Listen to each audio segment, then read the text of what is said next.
राधा कृपा कटाक्ष स्तोत्र का निर्माण स्वयं महादेव ने किया है।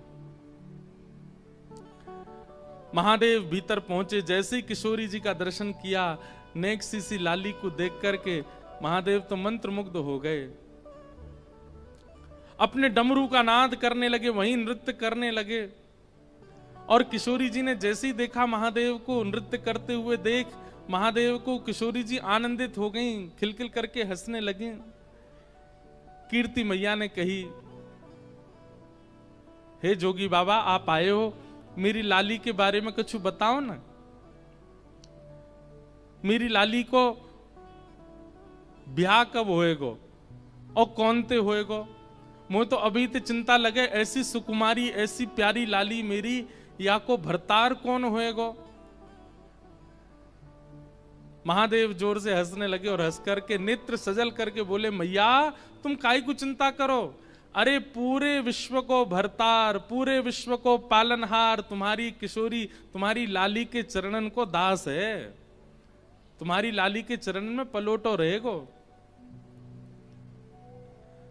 हमारे माई श्यामाजू को राज, हमारे माई श्यामाजू को राज, जाके अधीन सदा ही सांवरो, जाके अधीन सदा ही सांवरो, जाके अधीन सदा ही सांवरो, जाके अधीन सदा ही सांवरो। या ब्रज को सिरताज, या ब्रज को सिरताज, हमारे माई श्यामाजू को राज, हमारे माई श्यामाजू को राज। मैया पूरे विश्व को भरतार, पूरे विश्व को भरण पोषण करवे वारो आपकी लाली के सदा चरणन को दास है। आहा, कृष्ण जिसकी आराधना करते हैं, परब्रह्म जिसकी आराधना करते हैं, उनका नाम है राधा। मैया तुमको चिंता करने की आवश्यकता ना है, तुम्हारी लाली तो और मैया मैं तुम्हें ज्यादा बात बताऊंगा तो फिर तुम समझोगी नहीं। या लाली को तो नित्य विवाह है चुको है, या को विवाह करने की आवश्यकता नहीं पड़ेगी, या को तो नित्य विवाह है चुको है। ये तो जीवात्मान पर कृपा करवे के लिए और बड़े प्रेम के समुद्र को प्रस्तुत करवे के काजे जन्म भयो। लाली को तो ब्याह है चुको, ये तो नित्य विवाहिता है। कीर्ति मैया बोली, बाबा मोह तो तेरी बात पल्ले नहीं पड़ रही, का कह रहा हो मेरी लाली नित्य विवाहिता है। बोले बाबा, बोले मैया तुम नहीं समझोगी, तुम नहीं जानोगी। खूब सुंदर सुंदर यश गाया किशोरी जी का। कीर्ति मैया बोली, बाबा कछु मांग ले, इतनी दूर ते चल के आयो, कछु ले ले मुते। महादेव बोले, बोले मैया देनो है तो एक वस्तु दे दो। बोले कहा, अपनी या लाली की उतरन दे दो, या कि कोई पोशाक जो याने पहनी हो वो मुकु दे दो, कोई उतरन दे दो। बोले उतरन को कहा करेगो बाबा, तू तो इतना बड़ो लंबो चौड़ो, मेरी लाली नेक्सी सी, बाकी उतरन है कहां पहने को। बोले मैं ना पहनूंगो, मेरी जटा पहनेगी। और नीली झंगुली, छोटे छोटे बालक पहनते हैं, थोड़ी नेक नीचे से खुली हो, ऐसी झंगुली, नीली झंगुली किशोरी जी की जो उतरन है वो महादेव को प्रदान करी। महादेव ने तुरंत लेकर के अपनी जटान पे बांध ली और जटा में बांध करके बस प्रणाम करके आनंदित है गए। बोले मैया बस अब बस यही कृपा करियो, आपकी लाली के श्री चरण सदा मेरे चित्त में विराजे रहें, सदा मेरे चित्त को आनंदित करते रहे।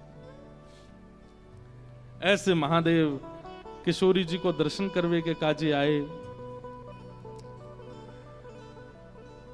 सब आनंद में भर रहे हैं।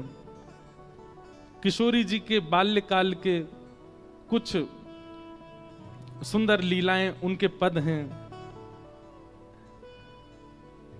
जैसे दूध पान करती हैं कीर्ति मैया का, तब किशोरी जी का रूप कैसा भाव दिखता है। आहा। किशोरी जू को कीरति दूध पिलावे, किशोरी जू को कीरति दूध पिलावे। गोद मोद ले वदन बिलोकत, गोद मोद ले वदन बिलोकत, लखि तन मन हर्षावे, लखि तन मन हर्षावे। किशोरी जू को कीरति दूध पिलावे, किशोरी जू को कीरत दूध पिलावे। गोद मोद ले वदन विलोकत, अपनी गोद में किशोरी जी को लेकर के कीर्ति मैया खुद ही मोहित हो जाती हैं लाडली जी के मुखमंडल पर। गोद मोदले वदन विलोकत, उनके श्री अंग को देख करके वदन विलोकत लखितन मन हर्षावे। कीर्ति मैया को भरोसा नहीं होता, विश्वास नहीं होता, जी मेरी लाली है, जी मेरी लाली है, ऐसा मन में प्रश्न उठता है। और हृदय लगाए चूम मुख नेह युत, हृदय लगाए तन मन में मगनावे, तन मन में मगनावे। किशोरी जू को कीरति दूध पिलावे, किशोरी जू को कीरत दूध पिलावे। सरस माधुरी निज स्वामिनी को, सरस माधुरी निज स्वामिनी को, निरख निरख बलि जाए, निरख निरख बलि जावे। हाँ, निरख निरख बलि जाए,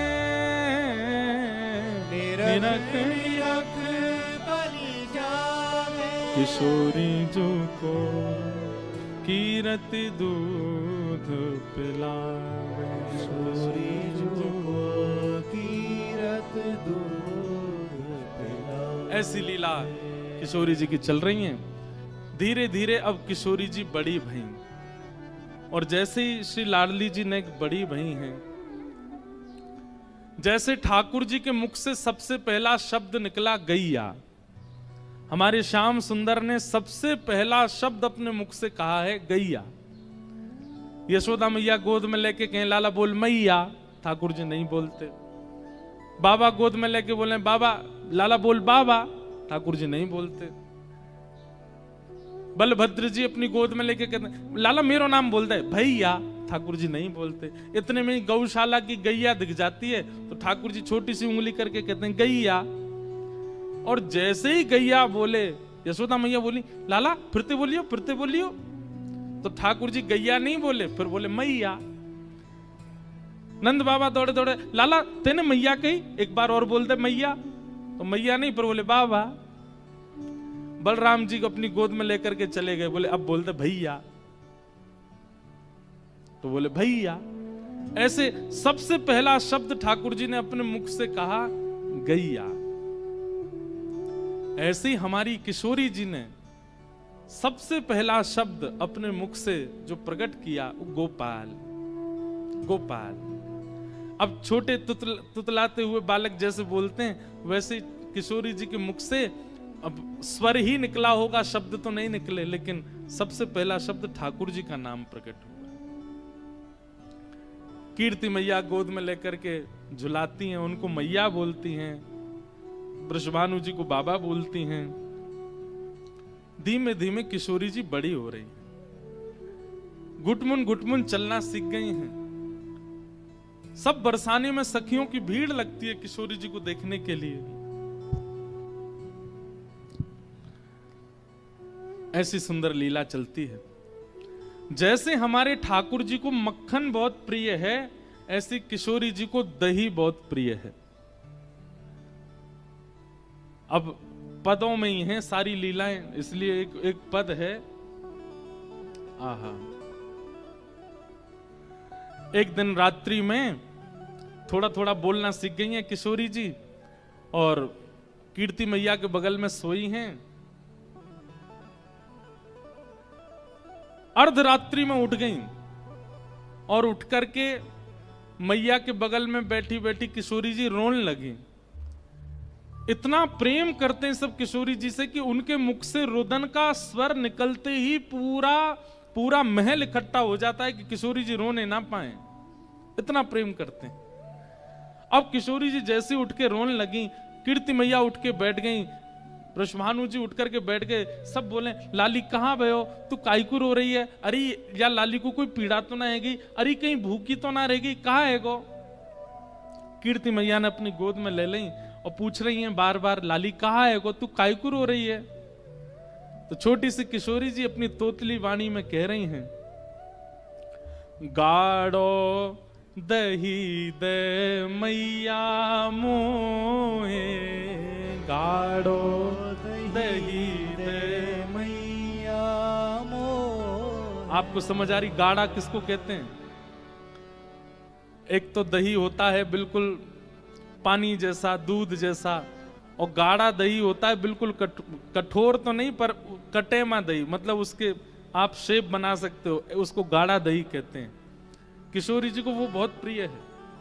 एक मटका में जमाया गया हो, उसमें बढ़िया सुंदर मिश्री की खांड डाली हो, ऊपर से केसर पधराई हो, दही जमाते समय ही उसमें खांड डाल, मतलब दूध में ही खांड डाल करके, मीठा दूध, उसकी दही जमाओ, उस पर ऊपर केसर लगा दो, मिट्टी के बर्तन में जमाओ, और जब वो जम करके निकले तो गाढ़ी गाढ़ी हो जाएगी।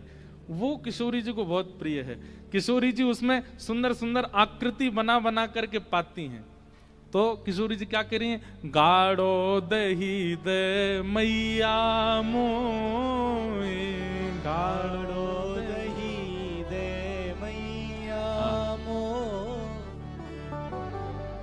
भोर लगी भूख श्यामा को, भोर लगी भूख श्यामा को, बोलत है तुतराई, हाँ बोलत है। कहाँ बोल रही हैं? गाढ़ो दही दे मैया मोए, गाढ़ो दही दे मैया मोहे। सोए रही कीरत रानी जहां, सोए रही कीरत रानी जहां, मचल देत है जगाए श्यामा, मचल देत है जगाए श्यामा। गाढ़ो दही दे मैया मोए, गाढ़ो दही दे मैया मोहे। कीर्ति मैया उठ करके बोली, लाली अभी तो भोर भी ना भाई, अभी तो रात है रही है, और नेक देर पहले ही तो तू खा पी के सोई है, इतनी जल्दी उठ करके और इतनी रात में दही खावे तो घरों बैठ जाएगो, शरीर की प्रकृति बिगड़ जाएगी, ऐसा ना करो करें। और नेक सबर कर ले, नेक सूर्य उदय है जाएगो, नेक भोर है जाएगी तो मैं तुमको खवाए दूंगी। किशोरी जी जिद कर रही, ना मुझे तो अभी पानो है, मुझे तो अभी खानो है। कीर्ति मैया बोली, इतनी जिद काय को कर रही है, कहा बात है, इतनी रात में तुमको दही काय को चाहिए? तो किशोरी जी बता रही हैं कि क्यों इतनी जल्दी पाना है। क्या कह रही हैं? श्री दामा जो जाग जई है, श्री दामा जो जाग जई है। किशोरी जी के बड़े भैया हैं श्री दामा, भगवान के परम सखा, कीर्ति मैया के बड़े पुत्र हैं श्री दामा, और फिर उनके बाद किशोरी जी। तो किशोरी जी कह रही हैं, श्री दामा जो जाग जई है श्री दामा जो जाग जई है। ले गो सब खा लैया, ले गो सब खा लैया। मैया मैं आधी रात में यहाँ मारे दही मांग रही हूँ, क्योंकि सवेरे सवेरे श्री दामा उठ जाएगो और उठ करके सबरो दही खा जाएगो, मेरे काजे बचेगो ही नहीं। और छोड़ेगो भी तो कौन सा छोड़ेगो, किशोरी जी को वही चाहिए गाढ़ा दही। अब श्री दामा पहले ही खा जाता है तो बाकी का दही पूरा गाढ़ा बचता नहीं है, वो पतला पतला दही बच जाता है। किशोरी जी को वो नहीं चाहिए, गाढ़ा दही चाहिए। श्री दामा जो जाग जई है, श्री दामा जो जाग जई है। ले गो सब दही खैया, ले गो सब दही खैया। मोए गाढ़ो दही दे मैया, मोए गाढ़ो दही दे मैया। और किशोरी जी केवल बोल नहीं रही हैं, केवल दही नहीं मांग रही हैं, वर्णन करते हैं हमारे ब्रज के रसिक जन। अश्रुपूरत नैन चूमती, अश्रुपूरत नैन चूमती। लली की लेत बलैया, लली की किशोरी जी के नेत्रों से अश्रु गिर रहे हैं और कह रही है मुंह को गाढ़ो दही चाहिए। ऐसी कौतुक देख करके कीर्ति मैया उनकी बलैया ले रही है, बार बार हृदय से लगा रही है। आहा,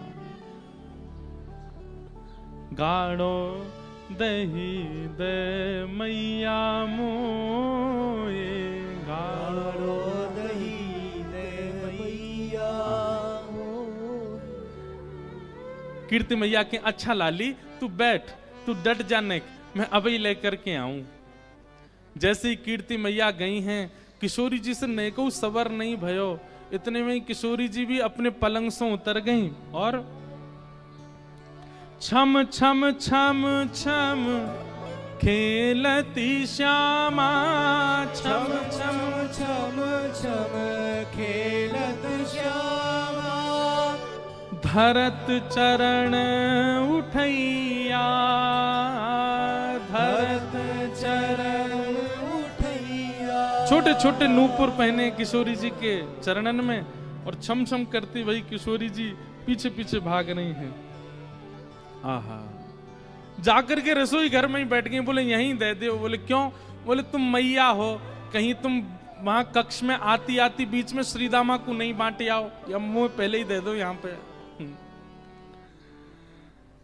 रस पगी मठरी दही हाथ में, रस पगी मठरी दही हाथ में। दही से भरी हुई सुंदर मटकी किशोरी जी के आगे धर दी है, और दही जो पान करैया, दही जो पान करैया।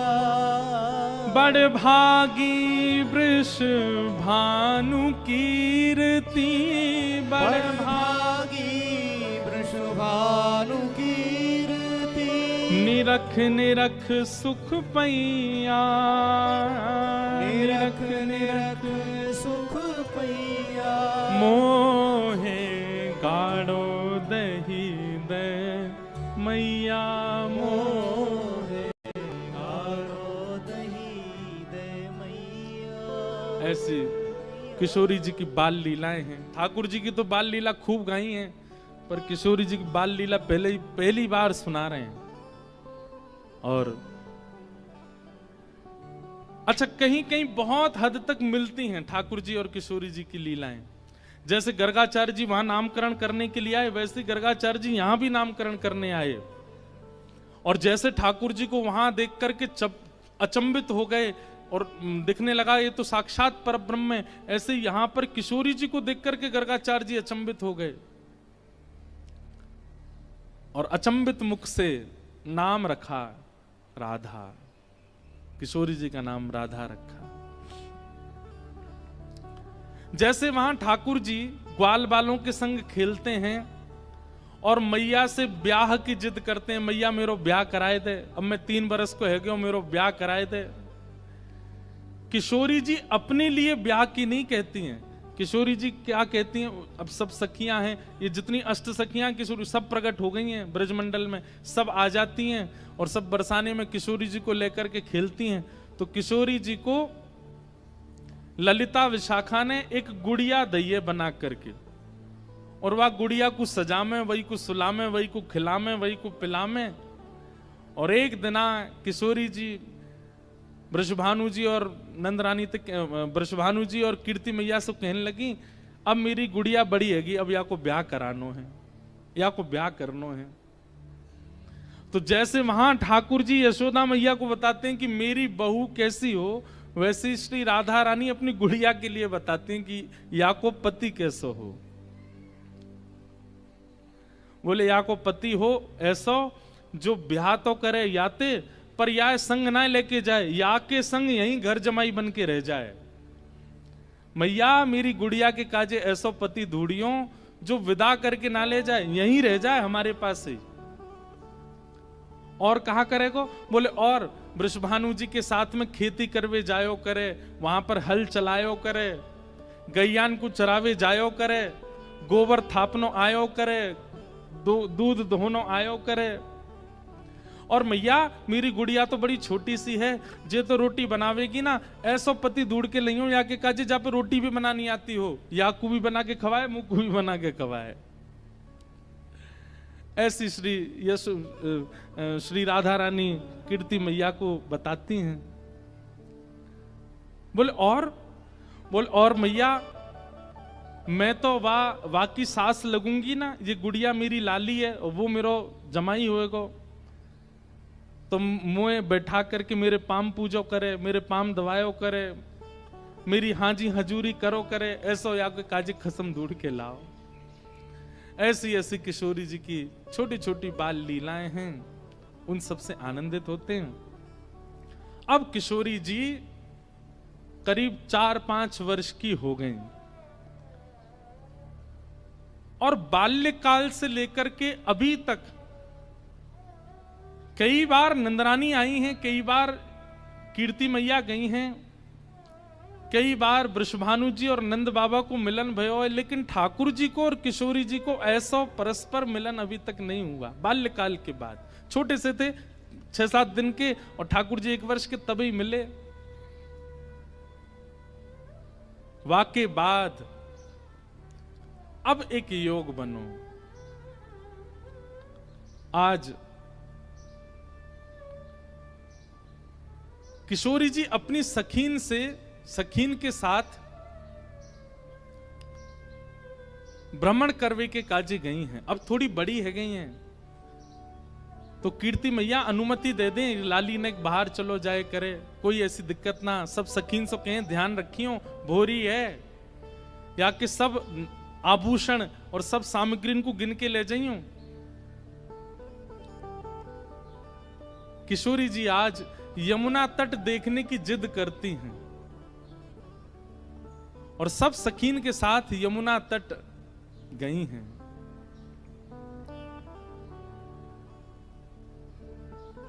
यमुना जी की अविरल धारा देख करके किशोरी जी तो वहीं बैठ गईं और सब सखीन से बोली, आज यहीं कछु पामेंगी, यहीं कछु भोजन करेंगी, जाओ वन में से कछु फल ले आओ, वन में से कछु पुष्प ले आओ, एक दूसरे को श्रृंगार करेंगी और यहीं फल को सेवन करेंगी।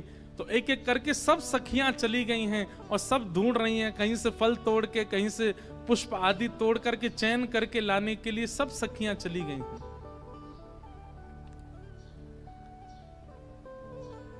इतने में ही यमुना जी के उस पार नंद भवन है और नंद भवन से श्री ठाकुर जी खेलने के लिए आ रहे हैं यमुना तट पर।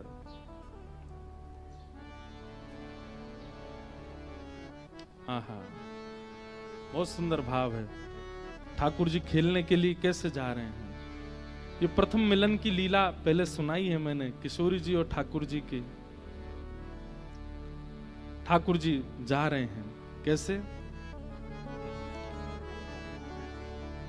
खेलन हरि निक से ब्रज खोरी, खेलन हरि निक से ब्रज खोरी। ठाकुर जी जा रहे हैं, खेलने के लिए निकले हैं, और वहां यमुना तट पर किशोरी जी बैठी हैं। ठाकुर जी को नहीं पता है, और ना किशोरी जी को पता है कि यहाँ ठाकुर जी आ सकते हैं। खेलन को निक से ब्रज खोरी, खेलन हरि निक से ब्रज खोरी।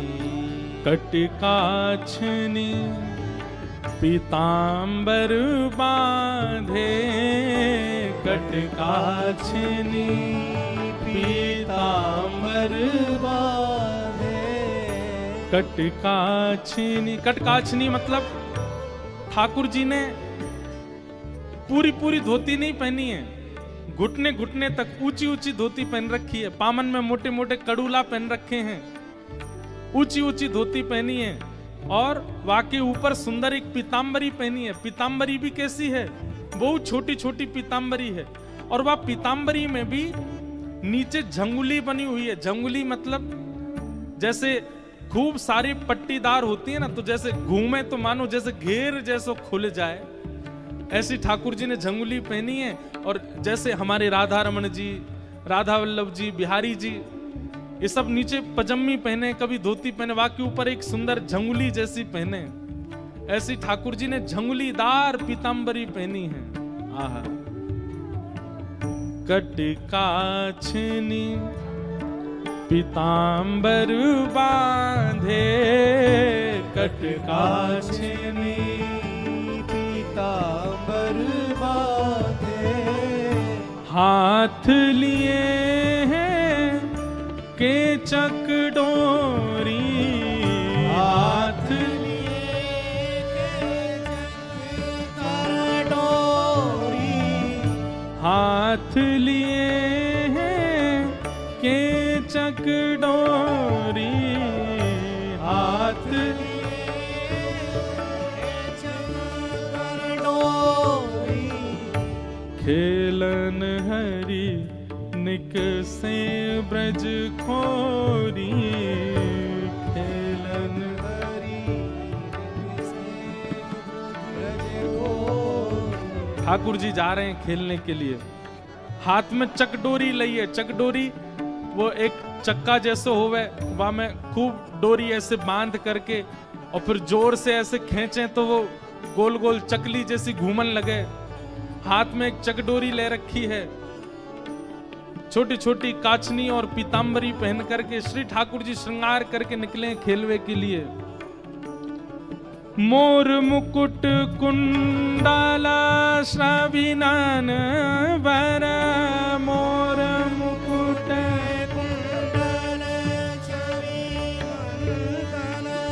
बसन दमक दामिनी छवि डोरी, बसन दमक दामिनी बसन दमक दामिनी छव छोरी, बसन दमक दामिनी। और कहाँ गए?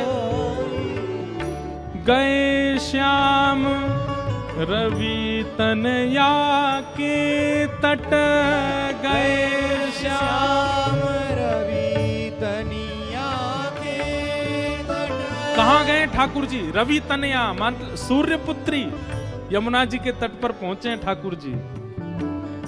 अंग लसत चंदन की खोरी, अंग लसत चंदन की खोरी। सूर्य का ताप तेज है, इसलिए यशोदा मैया ने छोटी छोटी चंदन की तिप्पी धरा करके ठाकुर जी को भेजो है, कहीं लाला को गर्मी नहीं लगे। और गर्मी भी लगे तो प्रश्वेत पसीना अगर आवेगो तो चंदन में घुल करके ठंडक पैदा करेगो, लाला को गर्मी नहीं लगेगी। इसलिए चंदन यात्रा से थोड़ा थोड़ा चंदन ठाकुर जी को धराया जाता है कि ग्रीष्म में यदि धूप तेज हो, ठाकुर जी गैया चरावे जाएं, खेलवे जाएं, तो ताप से पसीना जो आवेगा वहां से ठंडक बनी रहेगी ठाकुर जी को। जैसे ही ठाकुर जी पहुंचे यमुना जी के तट पर, आहा, औचक ही देखी तहां श्यामा, औचक ही देखी तहां श्यामा। जैसे एक कुंज निकुंजों में होकर के ठाकुर जी जा रहे थे और तभी दृष्टि पड़ी श्री यमुना जी के उस पार तट पर किशोरी जी बैठी हैं, पहली बार देख रहे हैं। औचक ही देखी तहां श्यामा, औचक ही देखी तहां श्यामा। नैन विशाल भाल दे रोरी, नैन विशाल भाल दिए रोरी। बड़े बड़े नेत्र हैं, रोली को तिलक लगा रखो है, माथे पे बिंदी लगा रखी है। ठाकुर जी तो देख करके ऐसे मचल गए, अरे जी कौन बैठो है यहां पे? आहा, सूर श्याम देखत ही रीझे, सूर श्याम देखत ही रीझे। सूर श्याम देखत ही रीझे, सूर श्याम देखत ही रीझे। नैन नैन मिली परी ठगोरी, नैन नैन मिली परी ठगोरी। हाँ, खेलन हरि निक से ब्रज खोरी, खेलन हरि निक से ब्रज खोरी। ओ खेलन हरि निक से ब्रज खोरी, खेलन हरि निक से ब्रज खोरी। खेलन हरि निक से। ठाकुर जी पहुंच गए। जैसे यमुना जी के तट पर पहुंचे, यमुना जी के तट पर जाकर के सामने की ओर देखा, बड़े बड़े नेत्र और माथे पर सुंदर रोरी को बिंदा लगाए करके, नील वसन पहन करके छोटी सी किशोरी जी बैठी हैं। ठाकुर जी बहुत देर तक तो मानो जैसे छिप करके आड़ में थी देखने लगे। सूर श्याम देखत ही रीझे। सूरदास जी कहते हैं कि ठाकुर जी देखते ही किशोरी जी के मुखमंडल में ऐसे आसक्त हुए कि सब भूल गए। चक डोरी हाथ में लिए खड़े भये, गिर गई नीचे। और जो भी ठाकुर जी बड़े अदा में निकले ना, बड़े सज धज के निकले, बहुत स्वरूप साज सज्जा सब धारण करके निकले, बड़े कॉन्शियस रहे अपने स्वरूप के प्रति। लेकिन किशोरी जी को देख करके सब भूल भाल गए ठाकुर जी।